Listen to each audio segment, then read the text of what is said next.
जस्तो यस्तो शीर्ष नेताको घरमा 1.5 करोड पैसा हुनु त ठुलो कुरा होइन भन्छन् नि फेरि जनताले। ठुलो होइन, त्यो ठुलो होइन हुन सक्छ, तर मैले घरमा पैसा राख्दैन थिएँ, साथीहरूकै राखिदिन्थेँ। अलिअलि गरेर बरु 10 लाख 5 लाख 10 लाख गरेर विभिन्न ठाउँमा राख्दाखेरि नै त्यो सुरक्षित पनि हुन्छ, सजिलो पनि हुन्छ। फेरि पार्टीभित्र के हो भन्ने पनि हुँदैन, विभिन्न ठाउँमा राखेको छ सबै थाहा छ साथीहरूलाई।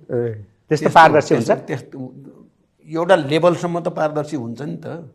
एउटा लेभलसम्म पारदर्शी नभएपछि त चल्दैन। अनि बाटो त्यति 1 लाख थियो पैसा त्यहाँ चाहिँ त्यही देखियो भनेका छन्। मलाई त त्यो पनि के थाहा र अरू के जल्यो त्यस्तो महत्त्वपूर्ण कुरा तपाईँले बिर्सन नसक्ने केही भन्न मिल्छ? धेरै जल्यो नि। सबभन्दा बढी मलाई चिन्ता भएको मेरो पुराना थुप्रै माइनेटहरू जनयुद्धकालका थिए, शान्ति प्रक्रियामा आएपछिका थुप्रै माइनेटहरू थिए, ती सबै जले। मेरो पुस्तकालय थियो, राम्रो कलेक्सन थियो, सायद तपाईँहरूले पनि देख्नुभयो कि त्यो पुस्तकालय, त्यो सबै जल्यो। सबभन्दा बढी मलाई चिन्ता त्यहाँ छ। अब एउटा सानो प्रश्न राख्छु यही सम्बन्धी नै।